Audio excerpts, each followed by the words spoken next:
हाय लता, आखिर तुमने कहा था उस समय पर आ भी मैंने गई। तुमसे वादा किया था ना, तो भला मैं यहाँ कैसे नहीं आती? देखो यहाँ से चलते हैं, चलो चलो। अरे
छोड़ो, छोड़ो,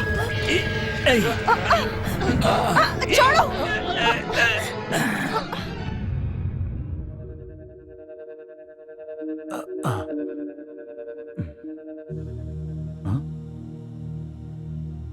सावित्री कहाँ गई? मालिक मालिक,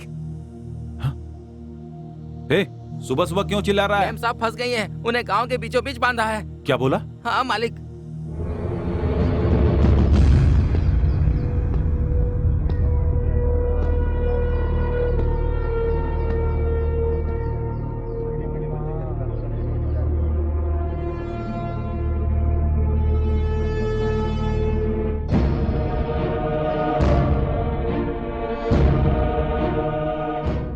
आइए गौड़ा जी आइए। इतने दिन खूनी कौन है ये सोचकर पागल हो रहे थे ना? खूनी और कोई नहीं, आपकी बीवी है। तू ऐसा करेगी मैंने कभी सोचा भी नहीं था। मेरी मासूम बेटी को तू मारना चाहती थी। उसने क्या गलत किया? तुझे जन्म देने वाली मां समझती रही। क्या तुझे लगता है कि वो गलत थी? तेरे गोद में सोई वो गलत था। मैं तुझे मार डालूंगा। डैडी, अगर आपको मारना ही है तो आप मुझे भी मारिए डैडी। अगर आप भी जेल चले गए तो मेरा क्या होगा डैडी? देखो सावित्री जी, अब सच को छुपा के कोई मतलब नहीं है। आपने ये खून क्यों किया और इससे आपको क्या फायदा है बताइए?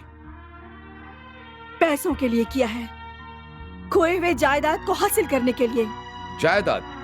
कौन सी जायदाद? इससे खून का क्या संबंध है? रामे गौड़ा के डैडी से मेरे डैडी ने कर्जा लिया था। हम वो लौटा नहीं सके, इसलिए हमारी पूरी जायदाद हड़प ली।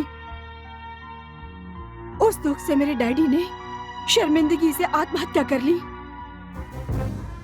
आंटी का घर है ना,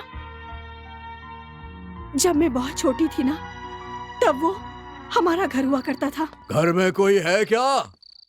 कोई है क्या घर में? घर में कोई है या नहीं? मैं हूँ। तुम्हारे डैडी ने कर्ज के बदले इस घर को गिरवी रखा था। 10 साल हो गए हैं लेकिन उन्होंने अभी तक चुकाया नहीं है, समझी ना? ये हमारा मैं नहीं जानता, घर है। मैं हम तुम्हें इसे खींच के छोड़ बाहर कर फेंक दूंगा। नहीं चलो इसे खाली करो। मैं नहीं जानता हूँ कुछ भी। जाओ यहाँ से, निकल जाओ, निकल जाओ इस घर से, निकलो, जाओ यहाँ से।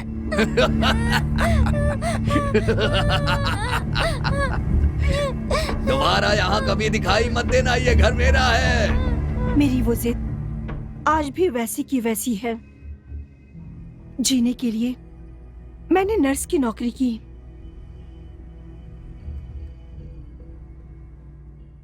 एक दिन की बात है, उसी नर्सिंग होम में गौड़ा जी ने अपनी बीवी को डिलीवरी के लिए भर्ती करा दिया। वो बच्ची को जन्म देकर मर गई।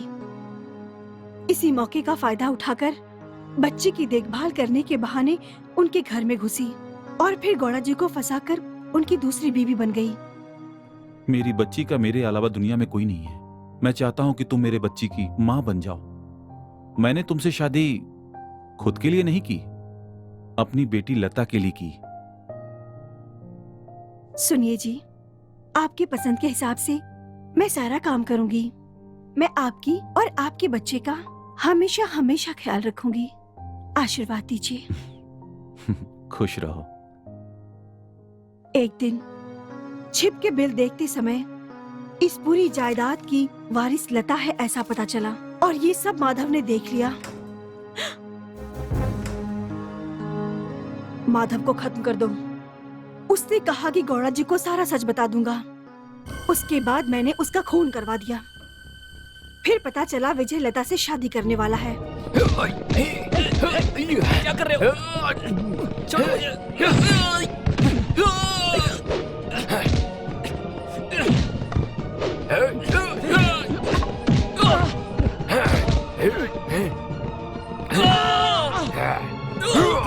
और ये सब होते हुए एडिटर ने देख लिया।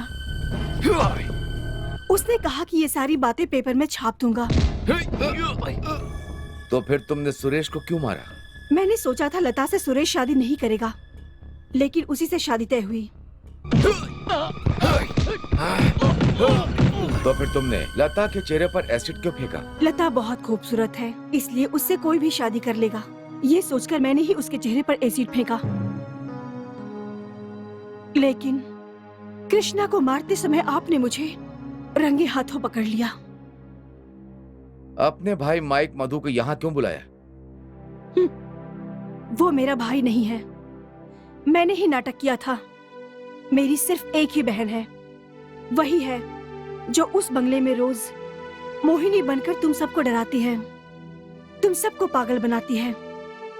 तुम सबको डराने के लिए मेरा रचा हुआ नाटक था।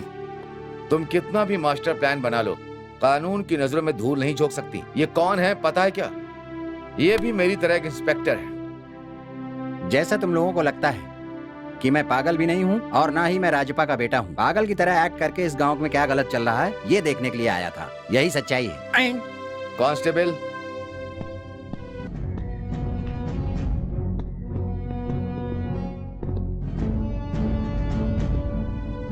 सुनिए जी, मुझे मेरी गलती का पश्चाताप हो रहा है। इस पाप के प्रायश्चित के लिए मैं अब यहाँ से जा रही हूँ। मम्मी, मम्मी, लता, तेरे मुंह से माँ बुलवाने का हक भी मैं खो चुकी हूँ। मुझे माँ मत बोलो। ऐसा मत बोलिए मम्मी, आप हमेशा मेरी मम्मी ही रहेंगे। चलो चलो कांस्टेबल लेकर जाओ। चलिए। मम्मी, मुझे छोड़कर मत जाओ मम्मी।